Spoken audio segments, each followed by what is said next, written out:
Elliot Friedman just dropped a massive report on the Leafs' future, as we have some huge updates as it pertains to Mitch Marner's future in Toronto. But not only Mitch Marner, some big updates surrounding Matthew Knies as well as John Tavares. It has fans fired up. We'll break that down as well as discuss some other interesting things as reports are really starting to escalate surrounding this team. But before we get into it all, if you're a part of the percentage who aren't subscribed to the channel, you guys have been absolute beasts. So 71% of you are watching right now aren't subscribed. Make sure to hit that subscribe button. And thank you guys again for your continued support over here. There's a lot to go over today. And obviously, the Leafs are in an interesting position. But we're getting closer and closer now to the end of course, Stanley Cup playoffs and all these different things.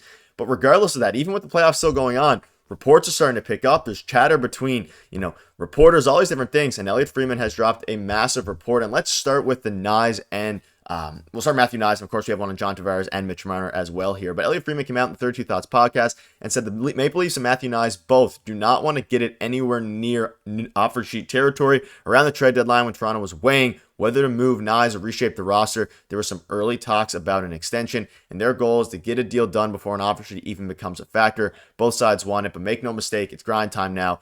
There's a will to get a long-term deal done. So we obviously had videos yesterday on the Matthew Knies situation and how it seems like they're going to get a deal done. We'll have more videos on this as well, but Elliot Friedman, according to him, it's going to happen. It's going to be a done deal, but also some new information here about how they were in talks before the trade deadline about extensions before, of course, Brad Treliving had to make the decision on whether to trade Matthew Knies for Mikko Rantanen.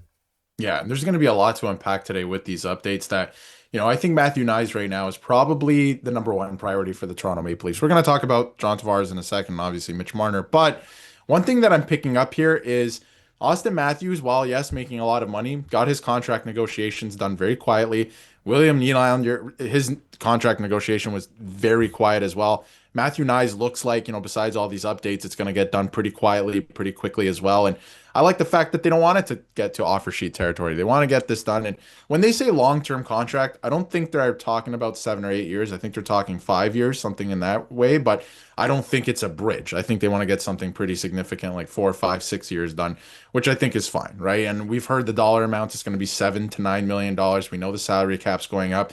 He's a great player, 30 goals on the season, all of that stuff. Like the sky's the limit at this point with his physicality, the fact that he's, getting used to the league. Like this was a breakout year for him. He was good last year, but there's still moments where I was like, I don't know if he can keep pace with some of the guys that he's playing with. And this year he did. This was a great year for him. So I'm glad that it's getting done pretty quietly. And again, we're going to get into the Mitch Marner stuff, but if you look at, some of his comparables, some of the projections, I mean, we're looking at probably 5 years, $7.5, $8 million, something like that. And again, I think that's fine. He's only going to get better. He's one of the best players on the team for the way that he plays in the playoffs. Like you can win with a player like this, and he's getting it done in the regular season. I just love his mindset. So they need to get this done. This is number one priority because this, is a big deal for the future of this team.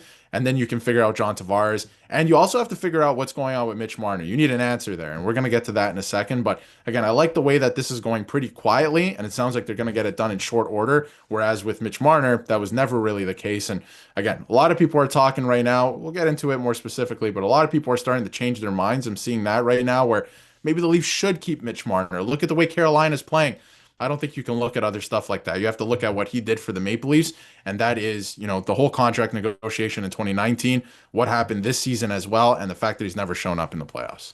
Yeah, a lot of rumblings about how maybe Florida's just that good. I mean, the reality is, even if Florida's just that good, the divisions aren't changing anytime soon, so the Leafs are going to have to continue to go through teams like that anyways. And you mentioned it, the Matthew Knies. Obviously, I've seen a lot of people online as well on Reddit and Twitter, and just among the Leafs circle here saying, why can't the Leafs get a deal done for 8 years by 8, like the Habs did with Slavkovsky, like a lot of these teams are doing with the younger players? I mean, the unfortunate reality is Knies had a very, very good year last year, probably a lot better than even the front office of the Leafs thought he was going to have, with basically putting up 30 goals and like a far cry from the year before. I believe he had 15 goals the year prior to last year, but regardless of what it was, he has way more points, over 10 more points than he did in his first year. Like he had a huge leap, and he also looks like a player of, that can actually perform in the playoffs. So I don't think anyone expected it. And now they're stuck. Stuck. It's still going to be a steal no matter what they get him at. I just think he has such high upside. And even if he's not scoring all the time, he still makes an impact offensively. and he's only 22 years old. So I think he's going to be, very important. But also important to him was John Tavares, and he spoke about that behind the scenes here. And Elliot Friedman came out surrounding John Tavares and said he could get more money in the open market, but a deal with the Leafs is expected to get done. As long as neither side is unreasonable, you have to believe a deal gets done. And of course, you can't ask for $8 million a year, and the Leafs can offer $1 million, but there is a middle ground that both sides can live with here. So, I mean, I'll get your thoughts on this here. He's probably going to be making, you look at the Leafs cap space, all these different things. He's going to be making some good money, but I think $5 to $6 million is kind of the number that most people are content with. And I also don't expect him to put up 70 plus points next year either. I think he's going to decline a little bit, but it's good to see, according to Friedman, that it's very likely that a deal gets done here. But nobody expected him to put up 70 points this year either, excuse me. And he did do that, right? So he had a great season. And the best comparable to me right now is look at what happened last year with Steven Stamkos. Steven Stamkos and John Tavares, not that they're exactly the same player, but, roughly the same age, same kind of output, right? Especially when Stamkos was on Tampa, had a great season, and he got $8 million over the course of 4 years, right? So Tavares could get $8 to $9 million if he wanted to go anywhere else. But I do truly believe he wants to stay here and he wants to retire a Leaf, and he wants to do anything that makes that possible at this point. So the report that we broke down the other day is that he would sign for $5 million. So if you think about it, with what Stamkos is making, what you get in Tavares, which is still almost 40 goals a season, especially if he doesn't decline that much overnight heading into next year, if you can get that for $5 million, that's perfect. Even if it's 6, that's perfect, because he could still be the second line center. You're going to have to figure that out very soon.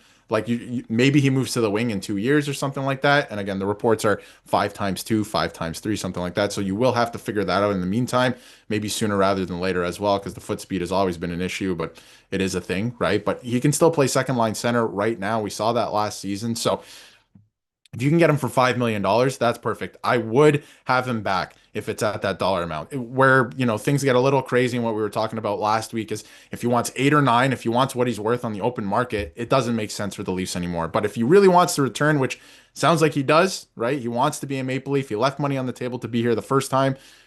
Then you can absolutely, I would sign him. And for that dollar amount, I think for his production, it would help the team. And he wants to be here. And I think you need guys on the team that want to be here.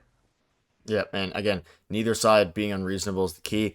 We'll have to keep you up to date. Again, maybe John Tavares changes his mind and he wants to go for some, not unreasonable, but a market value, which would be unfortunately unreasonable for the Leafs here. A quick thing regarding Mitch Marner. He said on where things stand right now, is it 100% you're testing for agency on July 1st, or is there a conversation to be had here? That's the first thing Toronto wants to know. So, not a crazy update, but Friedman has always been less than the side of 100% certain that the Leafs are going to be moving on from Mitch Marner. And we're going to have more videos coming out. There are reports that are floating here, but it seems that the Leafs' number one priority right now is seeing, like you mentioned, that Matthew Knies, when it comes to actually getting a transaction done with the signing. But for Mitch Marner, just seeing where he currently stands. I'm sure they're having those conversations right now. This is the week where things like that are going to start to pick up for the Leafs. Not necessarily, of course, engaging with free agents directly, because that can't be done for a little bit, but engaging with the Toronto Maple Leafs, seeing where they currently stand, and of course, with current guys like Matthew Knies, getting that done as soon as possible. But let us know down below what your thoughts are on this. What do you think John Tavares is going to make? What do you think